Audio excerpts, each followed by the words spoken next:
यह घटना मुंबई हॉस्पिटल की है, जहां लगभग 14 साल की लड़की एडमिट थी। उस लड़की का इलाज लेडीज डॉक्टर, लेडीज सफाई कर्मचारी और लेडीज पुलिस अधिकारी, मतलब हर कुछ लेडीज डिपार्टमेंट ही संभाल रहा था। उस कमरे में किसी भी लड़के की एंट्री नहीं थी।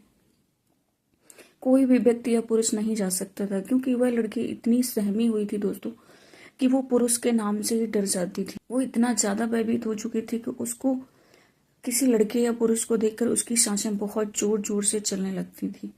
यह बात दोस्तों 11 सितंबर की शाम 5 बजे की है। लड़की जिंदगी की जंग से लड़ रही थी और सांसें उसकी ऐसे चल रही थी कि उससे बात की तो बहुत ज्यादा सारी उसको प्रार्थना की जरूरत है। वह लड़की दिल्ली के निर्भया कांड से कम नहीं थी दोस्तों, निर्भया कांड से भी कहीं ज्यादा थी, क्योंकि उसके साथ भी कुछ ऐसा ही हुआ था, बल्कि उससे ज्यादा ही हुआ था। आदाब, नमस्कार, सत श्री अकाल। मैं पूनम बोल रही हूँ। पूनम के चैनल में आप सबका स्वागत है। मैं आपसे एक सच्ची घटना के साथ रूबरू कराना चाहती हूँ। यह घटना महाराष्ट्र के पुणे शहर की है। दरअसल महाराष्ट्र का पुणे शहर में यहाँ एक थाना लगता है, बनवाड़ी। इसी थाने क्षेत्र में रहने वाली एक लड़की थी जिसकी उम्र 14 साल थी। उसके माता पिता किसी नर्सरी में नौकरी करते थे, पेड़ पौधों की रखवाली करते थे। 30 अगस्त की रात के 10 बजे के आसपास की यह घटना है दोस्तों। लड़की अपने एक दोस्त से मिलने के लिए रेलवे स्टेशन पर पहुंच जाती है। वहां जाकर उस लड़के का इंतजार कर रही थी। रात के 10 बज चुके थे, मगर वह उसका दोस्त नहीं आया था, जिसको लेकर वह परेशान होने लगी थी। उस लड़की को पर एक ऑटो वाले की नजर पड़ जाती है। जैसे ही वो ऑटो वाले की नजर पड़ती है, ऑटो वाला उससे पूछता है, क्या हुआ, तुम क्यों रो रही हो, मैं क्या तुम्हारी कुछ मदद कर सकता हूँ। तो लड़की को एक सहारे की जरूरत थी। उसको लगा शायद ये व्यक्ति मेरी मदद करेगा। जिस ऑटो वाले की उम्र समथिंग 30 से 31 साल थी, उस दोस्त को सुना दिया और बता दिया। कहा दोस्तों, वह ऑटो वाले को एक दोस्त समझकर वह अपनी सारी बात बता दी कि वह अपने घर से, अपने घर वालों की बिना मर्जी से रेलवे स्टेशन पर अपने दोस्त से मिलने आई है। दोस्त आया ही नहीं है, इसलिए वह परेशान है। इतना सुनने के बाद वह ऑटो वाला वहां से चला जाता है। करीब 10 मिनट के बाद वापस लौट कर आता है। उसे कहता है, जिसका तुम इंतजार कर रही थी वह लड़का बाहर खड़ा है और वह यहाँ आना नहीं चाहता है। वह शर्मिंदा है अपने किए पर, क्योंकि वह लेट हो गया था। इसलिए मेरे साथ चलो, मैं तुम्हें उससे मिलवा दूंगा। लड़की रो रही थी काफी देर तक। उसके पास पानी पीने के लिए नहीं था। वह ऑटो वाला उसे पानी देता है और वह पानी पीने के बाद दोनों साथ साथ बाहर चले आते हैं दोस्तों। अचानक पानी पीने के बाद उस लड़की को चक्कर आना शुरू हो जाते हैं। वह चक्कर खाकर गिरती, मतलब वह ऑटो वाला उसे अपना कंधा देता है और अपने ऑटो में बैठाता है और उसे जंगल की ओर ले जाता है, जहां ले जाने के बाद उसके बलात्कार करता है। कई घंटे तक उसे अपने साथ रखता है। उस 14 साल की लड़की को कुछ होश नहीं था दोस्तों, क्योंकि वह नशे में थी। उसे पानी के रूप में एक कुछ नशीला पदार्थ पिलाया गया था। 2 या 3 घंटे बीत जाते हैं। वह ड्राइवर एक लॉज में ले जाता है। एक छोटा सा लॉज होता है। उस होटल में ले जा करके वहां पर पहले से ही कुछ लड़के और कुछ युवा इंतजार कर रहे थे। लड़की एक कमरे में ले जाते हैं। 31 अगस्त की रात की बात है। रात के 10 बजे युवक उस होटल में ले जाने के बाद लड़की को अंदर कमरे में बंद कर दिया जाता है और उसके पूरे कपड़े उतार दिए जाते हैं। यानी उसके बदन पर एक भी कपड़ा नहीं था दोस्तों। वह लड़की को सर मार रही थी। वह परेशान थी। उसके साथ पहले से ही बलात्कार हो चुका था। धीरे धीरे उसे होश आता है। जब तक उसे होश आता है लो दोस्तों, लगभग 12 लड़का बारी बारी उसका रेप कर चुके थे। दिन निकल आता है और दिन भर भी यही काम चलता रहता है। एक के बाद एक लड़का आता रहता है। यह सिलसिला लगातार चलता रहता है। शाम को यानी इस कमरे के अंदर वह लड़की लगभग 24 घंटे से बंद थी दोस्तों। 24 घंटे तक उसके साथ बलात्कार करते रहते हैं। वह भूख प्यास से तड़प रही थी दोस्तों। कई बार वह कहती है, मुझे खाना दे दो, मुझे पानी दे दो, पर उसकी कोई भी बात नहीं सुनता है। ना ही उसे कोई पानी दिया जाता है और ना ही उसे खाना दिया जाता है। उसकी चीख आवाज उस कमरे के बाहर, होटल के मालिक, आसपास के लोग उन आवाज को क्यों नहीं सुन पा रहे थे। यह भी बताया जा रहा है कि इस लड़की को बार बार इंजेक्शन भी दिया जा रहा था दोस्तों, नशीले पदार्थों का, ताकि यह शोर ना मचा सके। लड़की की बार बार रिक्वेस्ट करती थी, माफी मांगती थी, उसे बचाने की गुहार लगाती थी।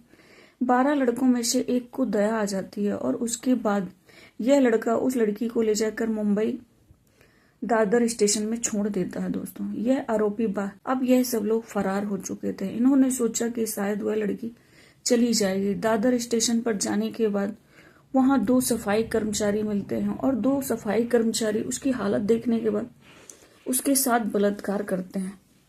दोस्तों, यानी अभी भी वह इस सब दरिंदगी से बच नहीं पा रही थी। कर्मचारियों ने भी उसके बलात्कार जैसी घटना को अंजाम दिया।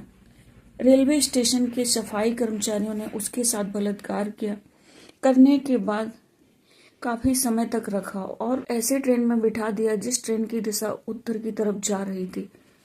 कईयों किलोमीटर का सफर करते करते लड़की चंडीगढ़ सहमी सी बैठी हुई थी। इस बीच ना जाने कितने लोग आते जाते रहे, मगर किसी व्यक्ति की नजर उस लड़की पर नहीं पड़ती है। दोस्तों, वह बहुत परेशानी से गुजर रही थी।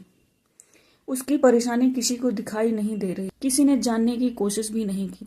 48 घंटे से ज्यादा हो चुके थे। 12 अलग अलग लोगों ने, 2 सफाई कर्मचारियों ने उसके साथ बलात्कार किया था। इतनी दरिंदगी हुई थी दोस्तों कि ना जाने क्यों किसी की नजर उस पर क्यों नहीं जा रही थी। जैसे ही ट्रेन चंडीगढ़ में जाकर रुकती है, एक जीआरएफ पुलिस कर्मचारी उधर से निकल रहा था। अचानक से उस लड़की को देखकर पल भर में समझ जाता है कुछ तो गड़बड़ है इसके साथ। वह उस लड़की से कहता है, तुम परेशान हो, मैं तुम्हारी कुछ मदद कर सकता हूँ।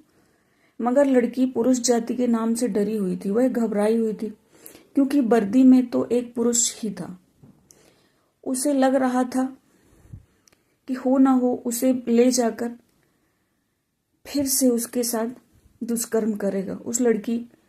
वह लड़की चंडीगढ़ में उतर जाती है। ट्रेन से उतरकर, उस ट्रेन का लास्ट स्टेज होता है दोस्तों चंडीगढ़। वह रेलवे स्टेशन पर उतर जाती है और डरी सहमी एक जगह पर बैठ जाती है। वह पुलिस वाला बहुत अच्छा इंसान था। उसने CW and child welfare committee में संपर्क बनाया।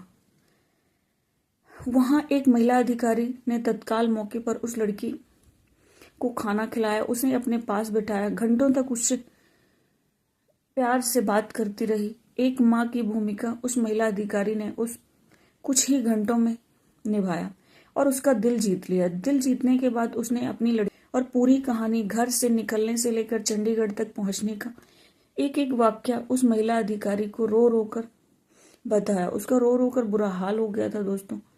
अधिकारी जो पुलिस वाला था, वह रोते रोते उसका भी बुरा हाल। यह पीड़ा दोस्तों किसी भी बेटी के साथ ना हो और किसी की बहन के साथ ना हो। इतनी भयानक वारदात अगर होती है तो शायद आंसुओं के अलावा कुछ निकलेगा ही नहीं।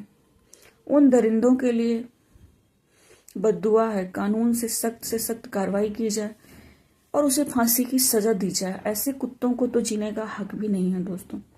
जब लड़की अपने घर से अचानक से गायब हो जाती है, उसके माँ बाप को बहुत ही ज्यादा चिंता होती है। ज्यादा पढ़े लिखे नहीं थे। उन्होंने वहीं बनवारी थाने में जाकर अपनी बेटी की गुमशुदगी की रिपोर्ट दर्ज कराई थी, लेकिन यहाँ भी बाकी बहुत अच्छी थी। बनवारी थाने के आसपास के लोगों से पूछताछ की और धीरे धीरे उसके बारे में जानने की कोशिश की। उसका मोबाइल नंबर था, उसको सीनियर निखिल के इलाके में CCTV कैमरे में था। उसके बारे में पता करने की कोशिश की गई, मगर उस लड़की के बारे में कुछ पता नहीं चला। बाद में पुलिस बड़े गंभीरता से, बड़ी सहनशीलता से इस मामले की बहुत ही खूबसूरती से जांच करती है। यानी पूरी कहानी पुलिस, जैसे ही चंडीगढ़ की पुलिस से कांटेक्ट करती है, तो उसके बाद यहाँ उस लड़की को हवाई जहाज के माध्यम से पुलिस मुंबई लाया जाता है और मुंबई आने के बाद उसको हॉस्पिटल में एडमिट कराया जाता है। जितना स्टाफ होता है टोटल महिला होता है। उस लड़की के इलाज में, उसकी देखभाल हर तरफ सिर्फ एक महिला ही होती है, क्योंकि लड़की पुरुष जाति के नाम से डर गई थी दोस्तों, घबराई हुई। पुलिस मामले की जांच करती है, CCTV कैमरे खंगाले जाते हैं और खंगालते खंगालते आखिरकार ये पुणे रेलवे स्टेशन पर एक ऑटो जाता है। वह मिलता है, वह लड़की थी और उसी ऑटो वाले का नंबर सीसीटीवी पर कैद हो जाता है। दोस्तों, पुलिस ने दूसरी आरोपी, जिसकी उम्र लगभग 30 साल थी, उसको गिरफ्तार किया जाता है। एक एक करके जितने लोग थे, 12 के 12 लोग पकड़े जाते हैं। अपना अपना बयान दिया जाता है। दादर रेलवे स्टेशन में दोनों सफाई कर्मचारी को पकड़ा जाता है। फिलहाल पुलिस ने अभी तक इस मामले में 16 कर्मचारियों को गिरफ्तार किया है। केस के सीधे सीधे तौर पर जुड़े हुए मुंबई पुलिस की प्राथमिकता है इस मामले को फास्ट ट्रैक कोर्ट में चलाया जाए, ताकि अगले 10 दिन या 15 दिन में, यह लगभग 1 महीने में केस का निर्णय आना चाहिए और जितने धर्म हैं, जितने आरोपी हैं, सबको फांसी की सजा होनी। सैल्यूट करता हूं उन पुलिस वालों को, जीआरपी पुलिस के सिपाहियों को। मैं उस महिला को दिल जीतने के लिए, लोगों को हॉस्पिटल तक पहुंचाने के लिए और उस लड़की की मदद करने, मामले को 5 से 6 दिन में बेंच में रख दिया जाता है। यह कहानी आपको सुनाना हमारी जिम्मेदारी है और मैं आपको को डराना और ना ही किसी को दुख देना चाहता। बस मेरी कहानी सुनाने का मकसद है आप लोगों को जागरूक करना, सचेत करना और उस बेटी को न्याय दिलाने के लिए आप लोग कितनी दिलचस्पी लेते हैं, आप लोग मुझे कमेंट में जरूर बताइएगा। Thank you.